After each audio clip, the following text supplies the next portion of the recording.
He was a monster, a cold-hearted bastard wrapped in a billion-dollar suit, a man who devoured hope for breakfast and spat out souls for lunch.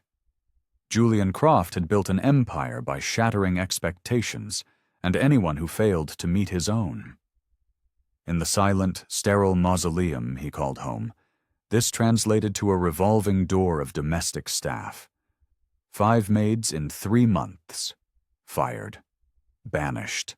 Erased for sins as trivial as a fingerprint on chrome, a book misplaced by a fraction of an inch, a glance that lingered a second too long on the ghost that haunted the mansion's halls. His daughter.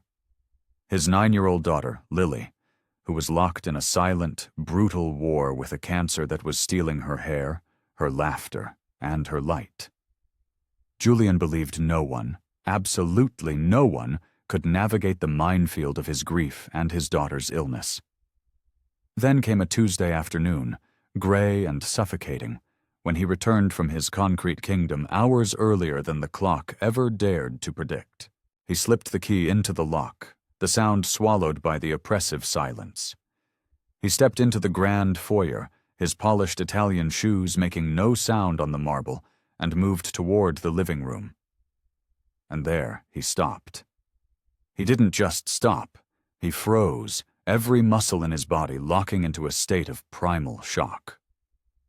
On the plush, cream-colored carpet knelt the new maid. Ilara, a woman whose name he'd barely bothered to learn. She was beside his frail, ghostly child, and she was gently, with a reverence that seemed almost holy, placing a soft, blonde wig on Lily's bald head. This was not in her job description. This was not cleaning, or cooking, or dusting. This was an act of such profound, unexpected intimacy that it felt like a violation, a trespass into the most sacred, broken part of his world. Yet, as the synthetic hair settled, framing Lily's pale face, a miracle unfolded. A genuine smile, radiant and pure, ignited her features. A smile he hadn't seen in 187 days. A smile he thought was lost to him forever.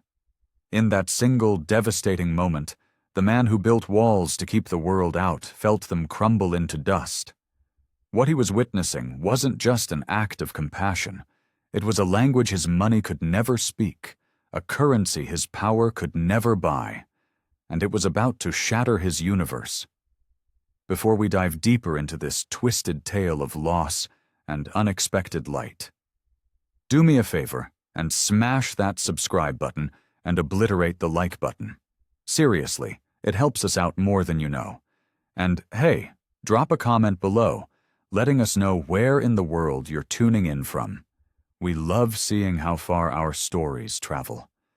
Julian had come home early, a knot of raw, unnamed anger churning in his gut after a deal had gone sideways.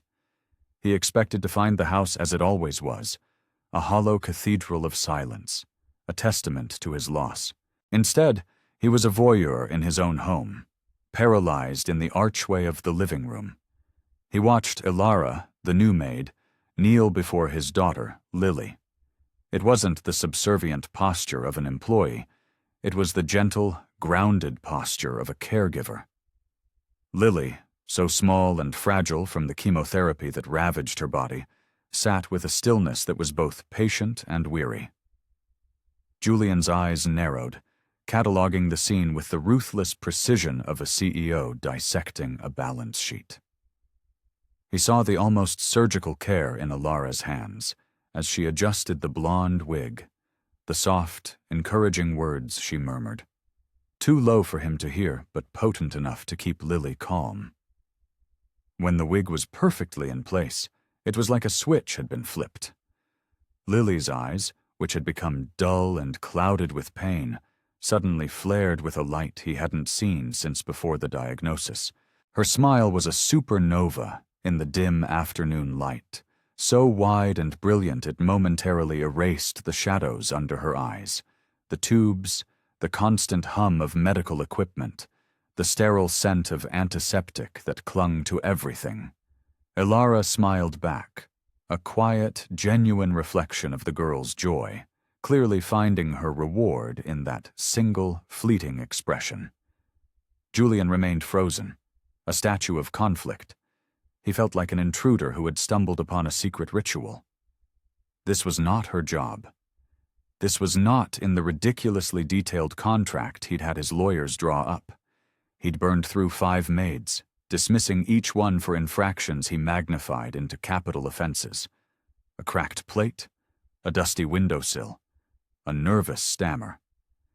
He told himself it was about standards, but he knew in the dark, honest corners of his soul that it was about control. None of them had dared to get close to Lily. They'd treated her with a sterile pity, their eyes skittering away from her bald head as if the illness were a contagion of the spirit. But this woman, Elara, she wasn't just cleaning his house.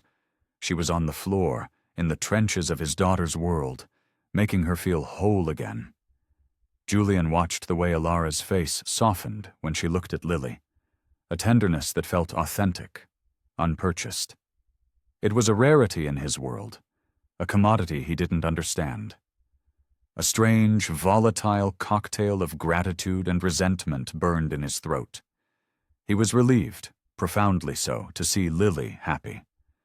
But a bitter, possessive voice in his head screamed that it was his wife, Amelia, who was supposed to be doing this. It was Amelia who owned the patent on that smile. He hadn't realized how fiercely he'd guarded that role, the role of being the sole purveyor of his daughter's joy, a role he had been failing at miserably. Elara made one final adjustment, tucking a stray blonde strand behind Lily's ear. "There," she said, her voice a calm melody. "Perfect." Lily's small fingers reached up, touching the synthetic hair with a sense of wonder, as if confirming it was real. "Do I look like a princess?" she whispered, her voice reedy. Elara nodded, her conviction absolute. "More than a princess," she replied. "You look like a queen." Lily giggled, a sound so alien in that silent house that it seemed to echo off the walls. Julian's chest constricted, a band of steel tightening around his heart. It was almost verbatim what Amelia used to say. It was as if this stranger had unknowingly stepped into his wife's shoes, and he wasn't sure if he wanted to scream at her or thank her. He tried to rationalize it. It's just a wig. It's just a kind gesture. But it was more. This was intimacy, a bond being forged that was not covered by her salary. This was a moment that belonged to family. And here was this woman, this employee he barely knew, at the very center of it. He leaned against the doorframe, a shadow watching a scene of impossible light. Elara finally sensed his presence, her head turning slightly. Her eyes met his, but she didn't flinch or pull away. She held his gaze for a beat before turning her attention back to Lily, gently helping her to her feet so she could see herself in the ornate, floor-length mirror by the fireplace. Lily's eyes widened at her reflection. The blonde hair softened the starkness of her pale face, making her look both like a stranger and like the girl she used to be. "I look normal," Lily breathed, the word a prayer. Elara's hand rested on the girl's shoulder, a gentle anchor. "You look beautiful," she said, her voice firm, leaving no room for doubt. Julian swallowed against a lump in his throat. He'd told Lily she was beautiful 1,000 times, but his words had become hollow, bouncing off the armor of her illness. Coming from Elara, the words landed. Lily's posture changed. She stood taller, her chin lifting. It was a gut punch to realize this stranger had reached his daughter in a way he no longer could. The longer he watched, the more his internal war raged. One part of him, the father, wanted to rush in, to join this circle of light, to claim his part in this happiness. Another part, the grieving husband, wanted to shatter it, to banish the intruder, to reclaim the sacred space that felt so profanely invaded. but he couldn't move. The way Lily leaned into Ilara's side, the way her small hand found Ilara's, stopped him cold. She hadn't sought physical comfort from anyone like that since Amelia died. Ilara wasn't doing anything wrong. She was just being good. And that goodness was a blinding light in the darkness he'd curated. He wondered if letting her get this close was a mistake, if it would blur the lines between employer and family, a line he had policed with ruthless vigilance. He'd hired her to maintain his house, not to rebuild his home. Yet here she was, doing exactly that, and he was terrified to admit he didn't want her to stop. When Lily finally turned from the mirror, her smile was still there, brighter than a supernova. She ran to him, the wig slightly askew, and threw her arms around his waist. "Look, Daddy," she chirped, her voice electric with a joy that had been dormant for months. "I have hair again." Julian looked down at her, his hand automatically coming to rest on her small back. His gaze lifted, locking with Ilara's over Lily's head. Her expression was unreadable, quiet, and composed. He forced a smile for his daughter, murmuring that she looked incredible. But inside, the storm of gratitude and resentment, of relief and trespass, was stronger than ever. This wasn't a small moment. This was an earthquake. Someone new was in their lives, healing a wound he couldn't, and that terrifying truth left him standing in the rubble, caught between wanting to welcome her and wanting to tear her down. In the cold, pre-dawn light, Ilara moved like a phantom in her small, sterile room. She folded her clothes with practiced precision, her movements quiet and deliberate, placing each item into a worn suitcase. The house was suffocatingly silent, but it was a different kind of silence now. It was heavy, charged with the unspoken tension that had radiated from Julian since the previous afternoon. He had barely spoken to her, his few words clipped and distant. She knew the signs. She had seen that cold withdrawal from employers before. It was the prelude to dismissal. She wouldn't wait for the axe to fall. It was better to leave on her own terms, to preserve what little dignity she had left. She zipped one side of the suitcase, the sound unnaturally loud in the stillness. A knot of grief tightened in her stomach. She'd allowed herself to care about Lily, a rookie mistake in her line of work. The thought of never seeing the little girl's face again, of never hearing her fragile voice, was a physical ache, sharper than she'd anticipated. Just as she was about to close the suitcase for good, she heard it. A frantic patter of small feet in the hallway, followed by a soft, hesitant knock on her door. When she opened it, she found Lily leaning against the doorframe, her small body trembling. Her face was ashen, her eyes glassy with fever. "I don't feel good," Lily whispered, her voice cracking. All thoughts of leaving evaporated. Instinct took over. Ilara knelt, her palm immediately finding Lily's forehead. The heat radiating from her skin was a 5-alarm fire. A fever. For a child undergoing chemotherapy, a fever wasn't just a symptom. It was a crisis. Ilara's mind shifted into a gear Julian had never seen. This was a protocol she knew by heart, a muscle memory forged in the crucible of her own past, caring for her sister through the very same war. "Let's get you back to bed," Ilara said, her voice a calm, commanding force that cut through the morning haze. She supported Lily with one arm and called for Julian, her tone sharp, devoid of any deference. "Julian!" He appeared moments later, his face a mask of sleep-deprived confusion that quickly morphed into alarm. He was completely unprepared for the scene. Ilara was already guiding Lily back to her room, barking out orders with the authority of a field medic. "Get a thermometer, a clean washcloth, a bowl of cool water? Now!" Julian, the man who commanded boardrooms and brought titans of industry to their knees, became a foot soldier, following her instructions without question. He was stunned by the sudden transfer of power, by the absolute certainty in her voice. In Lily's room, Ilara took the thermometer and winced at the number. It was climbing. She spoke in short, clear commands, directing Julian to soak the cloth, wring it out, and place it gently across Lily's forehead. "We need to stabilize her," she explained, her eyes never leaving the child. "We bring the fever down slowly, no shocks to the system." When a weak, rattling cough started in Lily's chest, Ilara immediately propped her up with pillows. "It will help her breathe," she stated, then pointed to the window. "Open it just a crack. Fresh air, but no drafts." Every action was deliberate, every instruction rooted in painful experience. Her mind was a slideshow of memories. Long nights beside her sister's bed, sudden fevers in the dead of night, the constant, crushing need to remain calm when all she wanted to do was scream.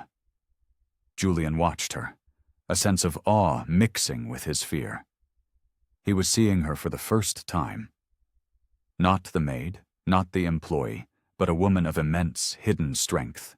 Minutes stretched into an eternity, but under Ilara's steady care, Lily's breathing began to even out. The fever didn't break, but it stopped its terrifying ascent. Ilara sat on the edge of the bed, holding Lily's hand, murmuring soft, meaningless reassurances. Julian sat on the other side, his gaze fixed on his daughter's face as the tension slowly eased from her small body. He looked at Ilara, at her focused, alert expression. She wasn't panicking. She wasn't guessing. She was prepared. She had been here before. "How do you know all of this?" he finally asked, his voice a low whisper. Ilara didn't look at him. Her focus remained entirely on Lily. "My sister," she said, the two words landing in the room with the weight of a tombstone. "She was sick for a very long time. I learned what she needed. I learned how to keep her safe when the doctors weren't there." Julian was silenced. The answer was a key, unlocking a part of her he had never bothered to consider. He realized with a sickening lurch of guilt that he had never asked a single personal question. He'd never cared to know who she was beyond the services she was paid to render. In his mind, she was a function, a cog in the machine of his household. Watching her now, it was blindingly clear how much more she was. She was competent, she was decisive, and she was caring for his daughter with a skill he could never hope to possess. The cold wall he'd erected the day before now seemed not just foolish, but cruel. He had judged her without knowing an ounce of her story, assuming her worth ended at the boundaries of her job description. That arrogant assumption had almost cost him the one person who could navigate this nightmare alongside him. As he sat there, shame and gratitude waging a war within him, he understood that without Ilara, he would be hysterically dialing 911, rushing Lily to the hospital in a blind panic. When Lily finally slipped into a restless, shallow sleep, her hand still loosely held in Ilara's, something fundamental shifted inside Julian. He watched his daughter's peaceful face, then looked at the woman who had single-handedly averted a crisis. Ilara adjusted the blanket over Lily's shoulders, her movements economical and gentle. When she finally stood to leave, Julian met her eyes. The cold distance was gone, replaced by a raw, unspoken understanding. "Thank you," he said, and for the first time, the words were not a polite formality. They were heavy with genuine, desperate gratitude. Ilara simply nodded once, acknowledging the sentiment without ceremony, and slipped out of the room. Julian remained behind, the truth settling over him like a shroud. Everything he thought he knew about her was wrong. She was so much more than her job, and he had almost thrown her away before he ever bothered to find out who she really was. What would you do in his shoes? Would you trust this stranger, or push her away after seeing this hidden side of her? Let me know your thoughts in the comments. And if you're finding this story as gripping as I am, make sure you're subscribed so you don't miss what happens next. Ilara had intended to leave, but after the fever, Julian had asked her to stay. He didn't plead or command. He simply stated it as a need. Stay, he'd said, and she'd agreed, for one more week. Just until Lily was strong again. A formal, fragile truce settled between them, the previous day's icy wall replaced by a guarded but respectful distance. That evening, after Lily had picked at her dinner and taken her medicine, Ilara helped her into bed. The girl was agitated, her small body thrashing beneath the sheets, too exhausted to speak, but too wired with discomfort to sleep. Ilara sat on the edge of the mattress and began to hum, a low, wordless melody that seemed to absorb the tension in the room. It was a tune she knew by heart, a lullaby she had composed out of necessity and grief during the endless nights she'd spent by her sister's side. As Lily's frantic movements began to slow, Ilara let the melody blossom into a soft, gentle song. Her voice wasn't perfect, but it was steady, a low, soothing current that wrapped around the girl in a blanket of sound. Within minutes, Lily's eyelids fluttered and closed. Her breathing deepened, becoming slow and rhythmic. Her hands, which had been clenched into tiny fists, relaxed at her sides. Ilara remained for a few moments longer, a silent sentinel, before rising quietly. Julian was on his way to his study, the weight of the day pressing down on him, when he heard it. The sound was faint, a ghost of a melody leaking from the crack in Lily's partially open door. It wasn't a song he knew, but it felt ancient and warm, as if it had been absorbed by the very walls of the house. He stopped, his hand hovering over the doorknob to his study. For so long, the house had been a vacuum of sound, filled only with the mechanical noises of existence or the strained, infrequent bursts of Lily's medically induced cheer. This was different. This was organic, patient, grounding. He didn't want to intrude, so he stayed in the shadows of the hallway, his back pressed against the cool wall, listening until the final note faded into the silence. He heard the soft creak of the bed as Ilara stood, and quickly moved away, not wanting to be caught eavesdropping. The next night he found himself in the same hallway at the same time. He told himself it was a coincidence, that he was merely passing by, but he instinctively slowed his pace as he approached Lily's door. And there it was again, Ilara's voice, a steady, unbroken thread of melody. He leaned closer this time, just enough to hear the soft cadence of the forgotten lyrics. He noticed how Lily's breaths seemed to sync with the rhythm of the song, as if the music were a tide pulling her gently into the peaceful ocean of sleep. He stayed longer than he meant to, a secret audience to a sacred performance. On the third night, he abandoned all pretense. He walked down the hall with purpose, his destination clear. He stood outside her door, waiting for the music to begin. It felt like a ritual now, a nightly dose of an unknown medicine that soothed not only his daughter, but something broken in him as well. Ilara never knew. For her, it was simply part of the job of caring, a habit transplanted from one sick room to another. The song had no name. It was just a thing that had worked for her sister when the pain and fear were too loud. Now it worked for Lily. For Julian, it was transformative. He began to notice the quality of the silence after the singing stopped. It was no longer a void, an abyss of loss. It was a peaceful quiet, still holding the resonant warmth of the melody. Even during the day, he felt its lingering effects. He saw Ilara in the kitchen, and the memory of her song would soften the air between them, dissolving the stiffness. They still spoke very little, but their shared glances were no longer empty. They were filled with an unspoken acknowledgement that a subtle but profound shift was occurring. By the fourth and fifth nights, Julian's nightly vigil was an established part of his routine. It wasn't just about Lily anymore. It was about the way the song was slowly, note by note, breathing life back into the hollow shell of his home. The melody was filling the cracks in the foundation that his wife's death had left behind. He never entered the room, never mentioned it to Ilara, but he felt the change in himself. The permanent knot of tension in his shoulders had loosened. The compulsive need to drown the silence with work was fading. On the final night of the week she had agreed to stay, Julian stood outside the door, his hands shoved deep in his pockets. Ilara's voice was as calm and consistent as ever, yet to him, it now felt like an essential part of the house's architecture.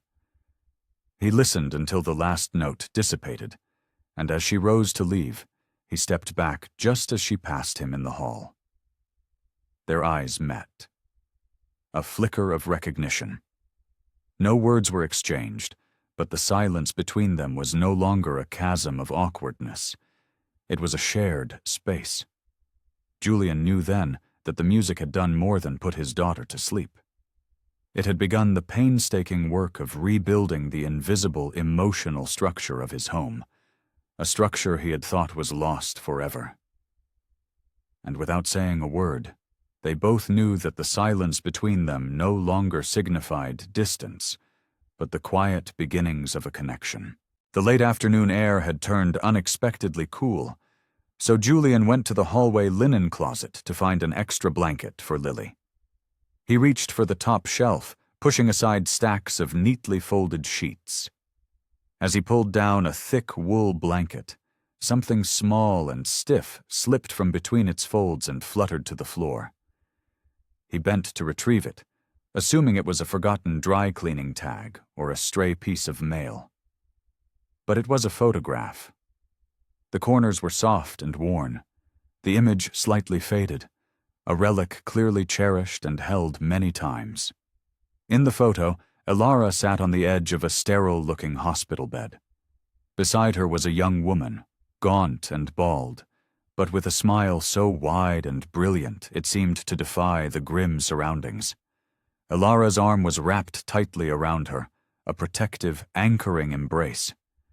The young woman's head was resting on Ilara's shoulder, a gesture of complete trust and exhaustion. They were both looking at the camera, their faces a portrait of love in the face of devastation. Julian stood motionless, the photograph feeling heavy in his hand. This had to be her sister, the one she'd mentioned in that brief, gut-wrenching explanation. The photo wasn't just an image, it was a story. It spoke of endless antiseptic corridors, of beeping machines and sleepless nights, of battles fought and lost in the quiet, merciless theater of a hospital room. He carefully slid the picture back into its hiding place between the blankets, ensuring it was exactly as he'd found it.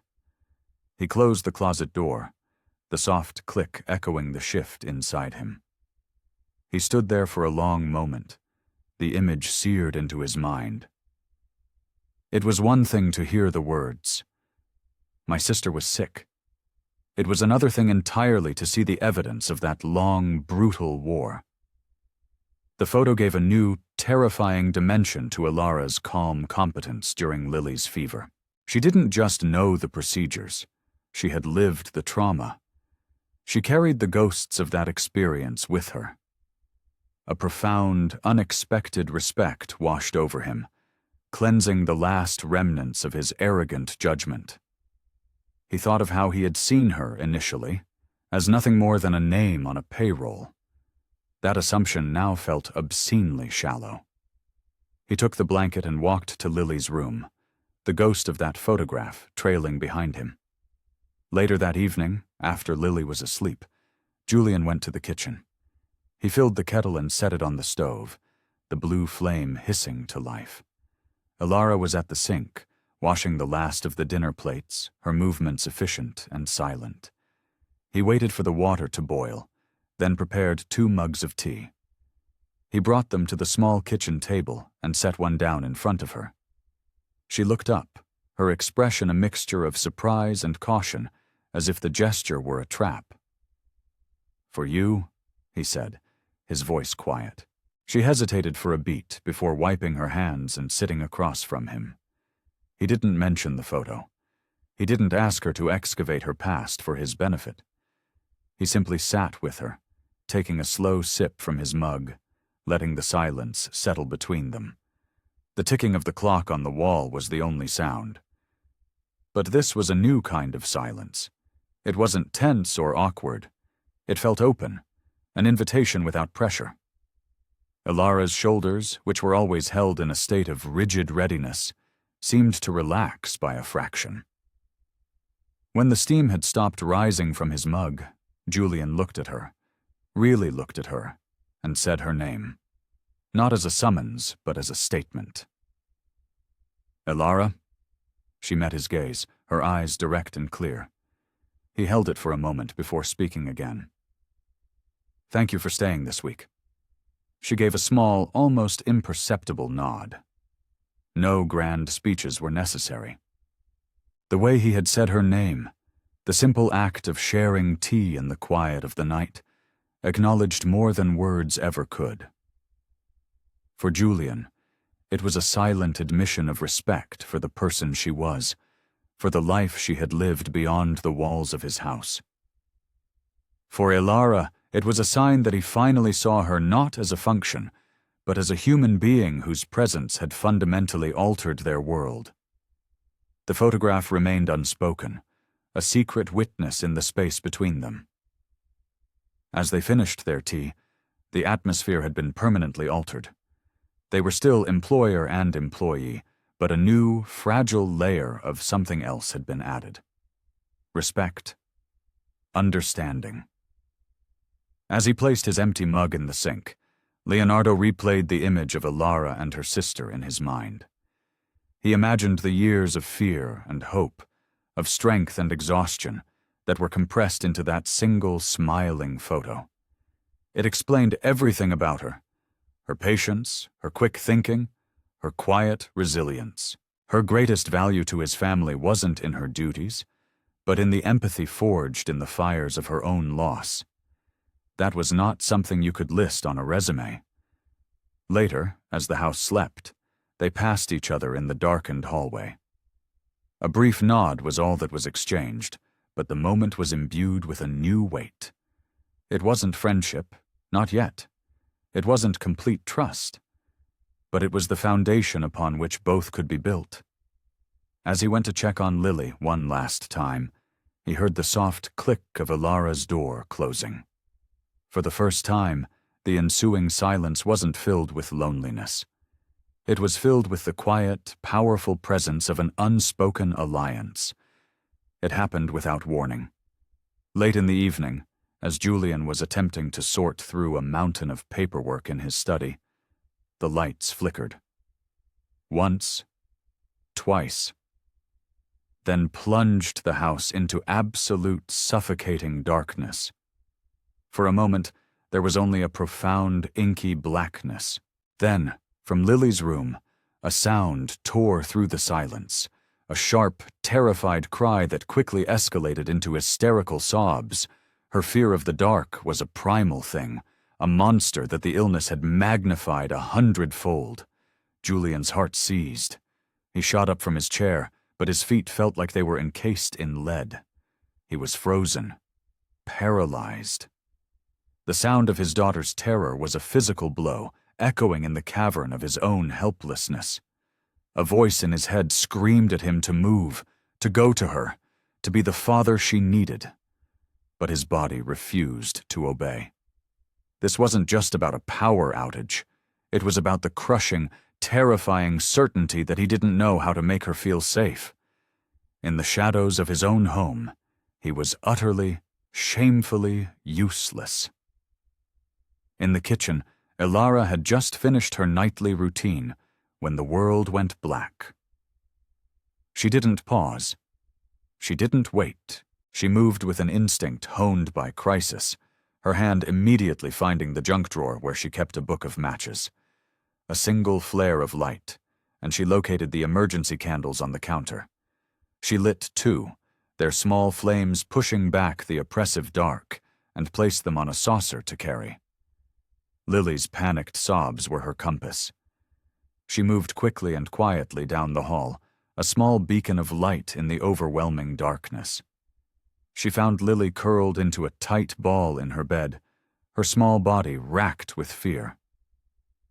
Ilara didn't hesitate. She set the candles on the nightstand, the flickering light casting dancing shadows on the walls, and sat on the bed beside her. "It's okay, Lily. I'm here," she said, her voice a low, steady anchor. She gathered the trembling girl into her arms, holding her with a firmness that was grounding, not constricting. Lily's frantic sobs slowly began to subside against the warmth of her body. Julian finally arrived, a ghost in the doorway, drawn by the candlelight. Ilara was already humming, the same quiet, powerful melody he had listened to from the hallway for nights on end. Her voice was smooth, unhurried, a sonic bomb that was actively pulling Lily back from the edge of panic. The girl's sobs softened to whimpers, then to slow, ragged breaths. Julian moved into the room, a silent observer, and sat on the other side of the bed. He watched Ilara's calm, illuminated face as she continued her song, one hand rubbing slow, comforting circles on Lily's back. The room felt both small and vast in the candlelight, a strange, sacred pocket of safety. The weight of his own inaction pressed down on him. He had done nothing. He had frozen. He remained silent, afraid his own unsteady voice would shatter the fragile peace Ilara had so expertly woven.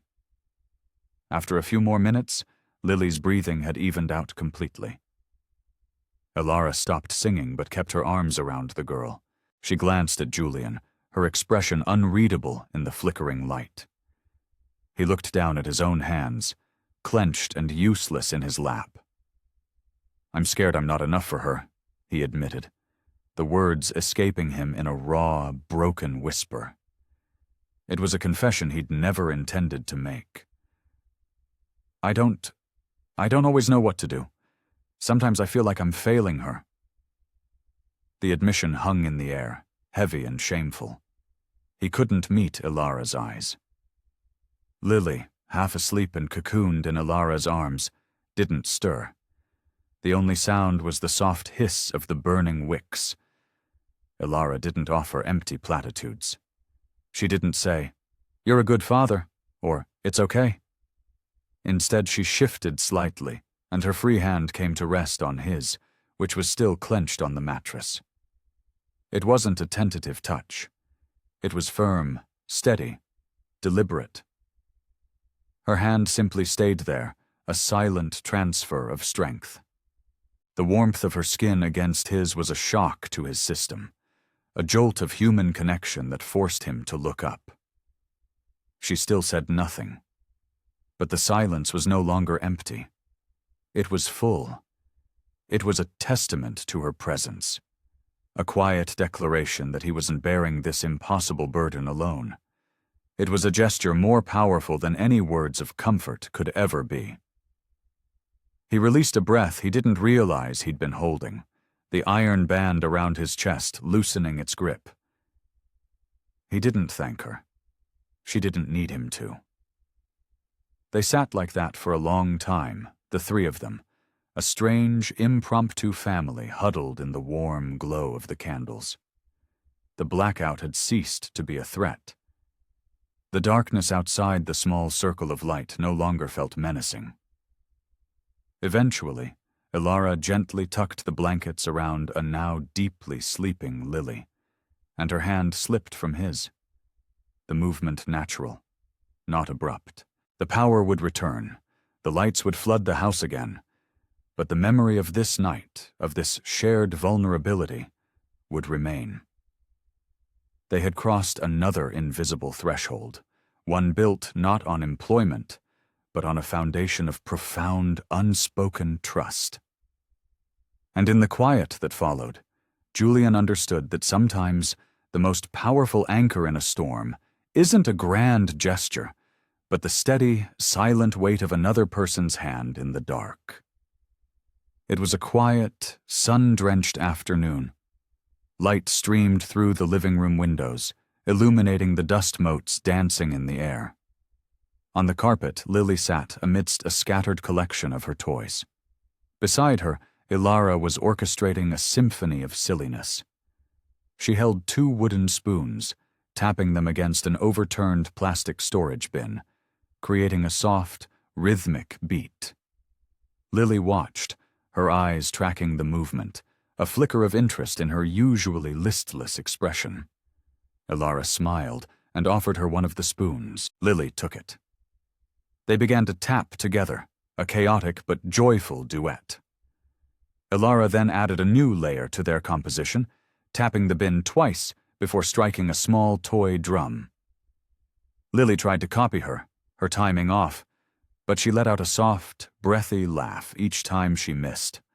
Ilara played along, making exaggerated faces of mock frustration when she missed a beat, turning their mistakes into part of the game.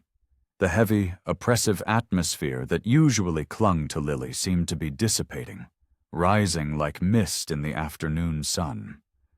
Julian was walking toward his office, his mind already churning with market projections and legal documents, when he heard it. A strange, muffled tapping, followed by a sound that stopped him dead in his tracks. A laugh. He froze, listening intently, certain he must have imagined it. For months, Lily's laughter had been a ghost, a memory. It had been replaced by sighs, monosyllabic answers, and the occasional heartbreakingly forced smile. He moved toward the living room with the stealth of a hunter, peering around the edge of the doorway, careful not to cast a shadow. There they were, on the floor, their makeshift orchestra surrounding them. Ilara tapped a spoon on the head of a plush giraffe, and Lily erupted. It wasn't a giggle, it wasn't a polite chuckle, it was a real laugh, a bright, bubbling cascade of sound that seemed to come from the deepest, most untouched part of her. Julian felt the air leave his lungs. His hand braced against the doorframe as he remained hidden in the shadows. With each peal of laughter, he felt another tightly wound knot inside him begin to unravel. He hadn't realized how starved he was for that sound, how terrified he'd been that he would never hear it again. And here it was, conjured not by expensive gifts or experimental treatments, but by wooden spoons, a plastic bin, and the patient, gentle magic of a woman who knew how to speak his daughter's language. Ilara seemed to understand the sanctity of the moment. She didn't push, letting the game wind down organically. When Lily finally dropped the spoon and leaned back against the sofa, a contented smile still gracing her lips, Ilara simply sat with her, letting the quiet, happy peace settle around them. Julian didn't move. He just watched, his heart aching with a beautiful, unfamiliar pain. He had fantasized about this moment, but he'd never imagined it happening like this. So simple, so ordinary, so perfect. And perhaps that was the key. The laughter wasn't a performance. It was a product of pure, unadulterated comfort. Ilara had given Lily a priceless gift, a small, protected space where she could forget she was sick. The realization hit him with the force of a physical blow. His gaze shifted from Lily's radiant face to Ilara's serene expression. She wasn't seeking an audience or applause. Her focus was entirely, selflessly on Lily. That's when he finally understood. What Ilara had restored wasn't just joy, it was security. It was the profound emotional safety that his fortune could never purchase. It was something that grew only from trust, from the deep-seated feeling of being protected and understood. Ilara had built that fortress for his daughter, brick by invisible brick. In that instant, all his lingering doubts, all his possessive fears about her role in their lives, evaporated. They seemed petty, foolish, He recognized that she was giving his daughter something he, with all his love and resources, had been unable to provide since Amelia's death. Not because he didn't love her enough, but because his own grief and fear had been a suffocating blanket. He watched them together, Lily now leaning her head on Ilara's shoulder, and the decision settled in his soul, quiet and absolute. He couldn't lose her. Losing Ilara would mean losing this newfound light, plunging them both back into the gray twilight of their grief. He didn't know the words yet. He didn't know the logistics. But he knew, with a certainty that resonated in his very bones, that he had to find a way to make her stay. The sound of his daughter's laughter echoed in his mind, a beautiful, haunting reminder of everything that was at stake. He took one last look at the scene, this fragile, perfect tableau of peace, before melting back into the shadows of the hallway, leaving them undisturbed. He walked away a changed man, carrying the certain knowledge that Ilara had become irreplaceable, and he would not let her go. Ilara sat at the small kitchen table, the screen of her phone glowing in the dim light. She read the email for the third time, the words blurring slightly. It was from a well-known NGO, a foundation dedicated to supporting children with cancer and their families, an organization she had followed and admired for years. They were offering her a position, a dream job, a role that would involve visiting hospitals, creating support programs, being a guide for families lost in the terrifying labyrinth of treatment. It was the life she had envisioned for herself before her sister's illness had derailed everything. She remembered the endless, sterile nights in hospital corridors, wishing for a guide, for someone who had walked this path before. This job was a chance to become that person for others. But a cold knot of dread formed in her stomach. Leaving meant leaving Lily, the girl who had burrowed her way into a protected corner of her heart, the girl who had come to rely on her not just for physical care, but for emotional stability. She closed the phone, the screen going dark, and stared into her cold cup of tea, trapped by a choice she felt wholly unprepared to make. Over the next few days, a subtle distraction clouded Ilara's usual focus. She would find herself staring into space while folding laundry, her mind miles away, weighing her future against her present. She tried to hide it, but Julian noticed. He saw the slight hesitation in her movements, the distant look in her eyes. During dinner, she would sometimes miss a beat in the conversation, her response coming a moment too late. He considered confronting her, asking what was wrong, but he held back. He was afraid of the answer. A part of him, the cold, calculating CEO, suspected she was planning her exit, and the thought sent a jolt of primal fear through him. He chose silence, clinging to the hope that if he didn't acknowledge it, it wouldn't be real. One afternoon, his avoidance was shattered. Lily woke from her nap, pale and dizzy, complaining of nausea. Ilara's demeanor shifted instantly. She checked her temperature. It was elevated. Within the hour, Lily's energy plummeted. Julian hovered in the doorway, his own anxiety a toxic cloud, rendering him useless. Ilara moved with the calm, methodical grace of a seasoned professional. She coaxed Lily to sip water, adjusted her pillows, monitored her breathing, explaining every step to Julian in a low, steady voice that kept his own rising panic at bay. "It's a mild fever," she assured him, "but these things can turn quickly. We need to be vigilant tonight."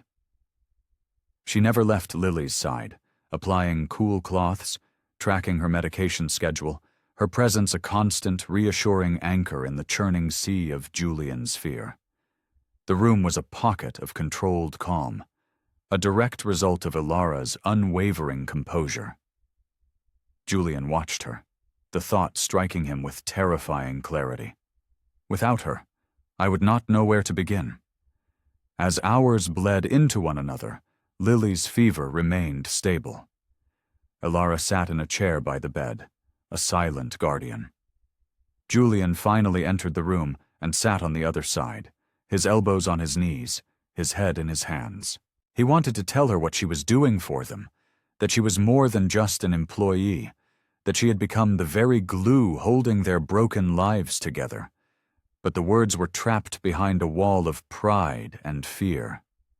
He thought about the dream job she might be contemplating, and the thought of losing her, of this house returning to its hollow, silent state, was a physical pain. Admitting he needed her felt like admitting his own profound failure, a weakness he wasn't ready to confront. As the night wore on, he stayed, watching the quiet, intimate dance of care between Ilara and his daughter. He saw how she instinctively knew when to adjust a blanket, when to offer a whisper of comfort, when to simply be a silent, watchful presence. She had walked into his life as a stranger, an employee. Now he couldn't fathom its landscape without her. He rehearsed the words in his head. Stay. Please, stay. But each time he opened his mouth, the words felt too raw, too vulnerable. What if she only stayed out of pity? What if his need felt like a cage? He swallowed the impulse, a coward in his own home. By the time Lily was sleeping peacefully, Ilara still had not moved from her post. Julian stood in the doorway, the dim light carving long shadows around him. He thought of the life she could have, the lives she could change if she took that other job. He thought of how easily their fragile world would shatter if she left. He wanted to beg. Instead, he just said, "You've done so much for us tonight." Ilara offered a small nod, her eyes still on Lily. The moment to speak passed. As he walked away from the room, Julian was haunted by the words he couldn't say. He might be too much of a coward to ask her to stay, but he knew, with every fiber of his being, that he never wanted her to leave. Julian stood in the upstairs hallway, staring at the door, the one at the very end. It had been locked on the day of his wife's funeral, and had remained so ever since. It was a tomb, a time capsule, a monument to a life that had ended. To open it felt like a betrayal. To keep it shut felt like a prison. He had walked past it thousands of times, the polished wood a silent accusation. But that night, something was different. The unspoken fear of losing Ilara had acted as a key, unlocking a part of himself he had kept barricaded. He went to his desk, opened a drawer, and retrieved a small, ornate key he hadn't touched in years. He walked back to the door, his heart hammering against his ribs. His hand trembled as he put the key in the lock. The click of the tumblers turning was deafening in the silent house. The door swung open on silent hinges. The air inside was stale, thick with the scent of his wife's perfume and the dust of forgotten time. He stepped across the threshold, his eyes slowly adjusting, taking in the scene. The room was perfectly preserved, as if she had just stepped out for a moment. Her favorite sweater was draped over a chair. A book lay face down on her bedside table, her page marked. It was a ghost room, and he was trespassing. His gaze fell upon a small, carved wooden box on her dresser that he didn't remember. He picked it up, his fingers tracing the intricate patterns.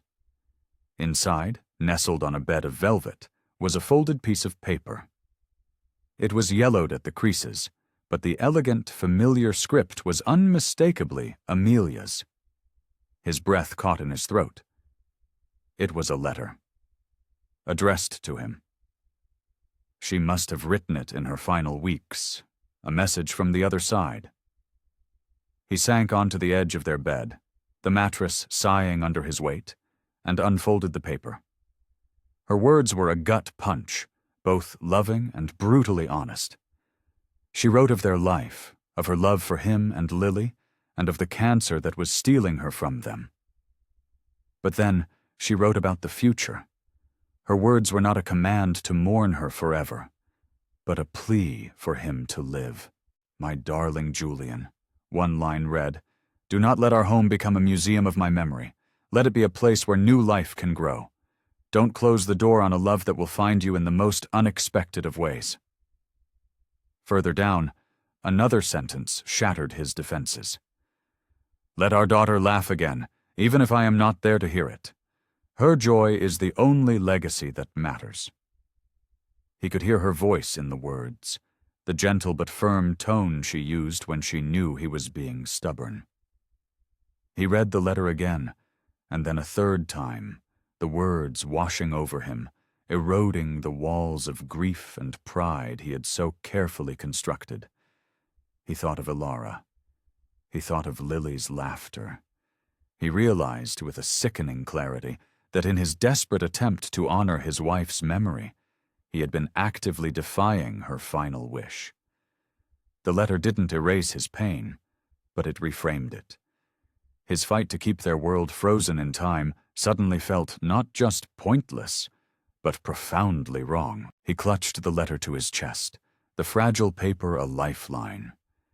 He didn't know how long he sat there, in the silent waiting room.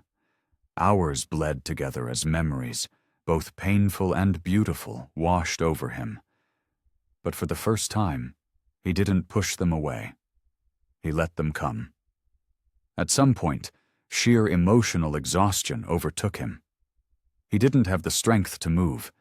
He slid from the bed to the floor, his back against the mattress, the letter still held tightly in his hand. He closed his eyes, and for the first time in years, in the room that had been the epicenter of his grief, he slept. The silence was no longer an absence. It was a peaceful stillness, the quiet before the dawn of a new life.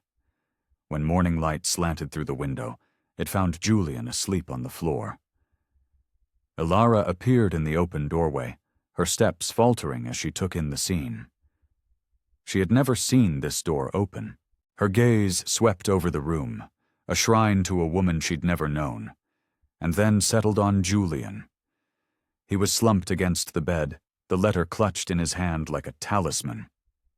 She didn't speak, not wanting to startle him. The sight of him there, vulnerable and surrounded by the ghosts of his past, was more intimate than any conversation they'd ever had. She saw the way his fingers were curled around the paper, with a purpose that spoke of revelation. This was a sacred space, but she no longer felt like an intruder. Julian stirred, his eyes blinking open, slowly adjusting to the light and her presence. He looked up at her, his expression stripped of all its usual defenses. It was calm, clear, and certain. There was no hesitation in his voice, no room for negotiation. "Stay," he said. The word was not a question. It was not a plea.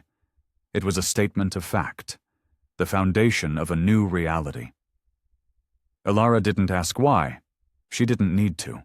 The open door, the letter in his hand, the look in his eyes, they told her everything. She gave a small, certain nod. The moment was quiet, but it was an earthquake. The door Julian had kept locked for so long was finally, irrevocably, open. The next morning, Julian found Ilara in the kitchen and asked if they could talk. He led her to the dining room, where 2 cups of coffee were already waiting. He motioned for her to sit, the formality of the setting at odds with the conversation he was about to initiate. He looked directly at her, his gaze unwavering.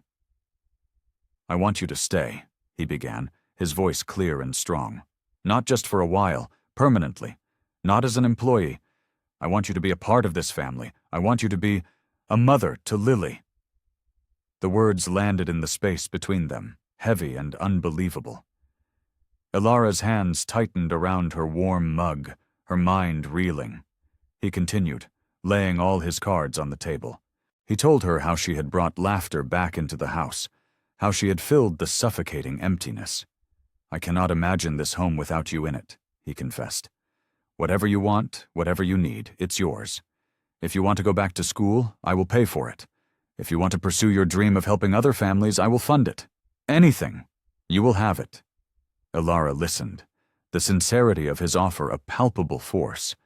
This wasn't charity. It wasn't pity. It was a desperate, genuine plea from a man who had finally admitted he couldn't do it alone. She thought of the long journey they had traveled, from suspicion and distance to the quiet, unshakable trust that now existed between them. When she finally found her voice, it was steady. "You're asking me to be part of your family," she said, more a statement than a question. He nodded.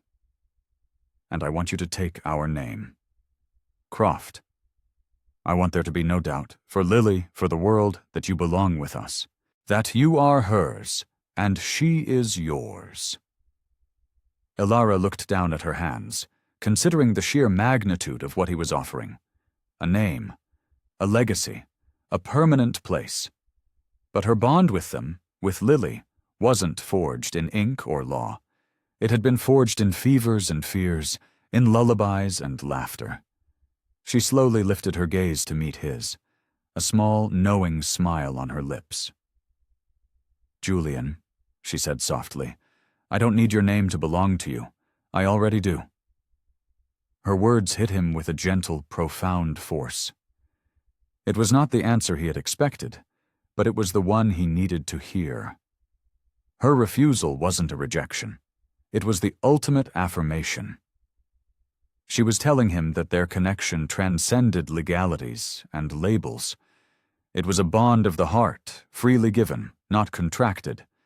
In that moment, he felt a wave of relief so profound it almost buckled him. This wasn't about ownership. It was about partnership. He nodded slowly, a deep, abiding peace settling over him. "Lily is going to be so happy," he said, his voice thick with emotion. Elara's smile widened. "I know." When they returned to the living room, Lily looked up from her toys, unaware that the tectonic plates of her world had just shifted into their final, permanent alignment. As Elara sat on the floor beside her and seamlessly joined her game, Julian watched them. Elara's words echoed in his soul. "I already belong." It was a truth he had known for a long time, but had been too afraid to acknowledge. Their family wasn't defined by a name on a piece of paper. It was defined by a choice. The choice they made, every single day, to show up for one another. Years later, Elara stood on a brightly lit stage, a black academic gown draped over her shoulders. She scanned the vast auditorium, and her eyes found them immediately. In the front row, a teenage Lily sat beside Julian, both of them applauding wildly. Lily's hair was long and thick, her face glowing with health and pride. She was a universe away from the fragile child Elara had first met. Elara's heart swelled as she accepted her master's degree in child psychology. The culmination of years of late-night study sessions, all made possible by Julian's unwavering support. When the ceremony ended, Lily was the first to reach her, throwing her arms around her in a fierce hug. "You did it, Mom!" she cried, the word Mom as natural and easy as breathing. Julian joined the embrace, his pride a quiet, powerful presence. Later that night, back at home, the celebratory energy had mellowed into a comfortable quiet. Anna, curled on the sofa, leaned her head against Elara's shoulder. "Can you sing that song, Mom?" she asked, her voice soft with nostalgia. Elara smiled. She began to hum the first few notes of the simple, nameless lullaby that had been the soundtrack to their healing. As she started to sing the words, a second voice joined hers, lower and a little rough, but perfectly in tune. Julian. He sat beside them, his voice blending with hers, their harmony filling the room. When the last note faded, a peaceful silence settled over them. Julian looked from his sleeping daughter to the woman who had saved them both. "We are a family," he said, his voice low and certain. It was never about blood.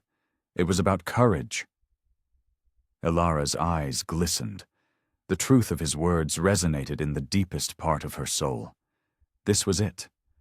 This was the life she had built, the love she had chosen.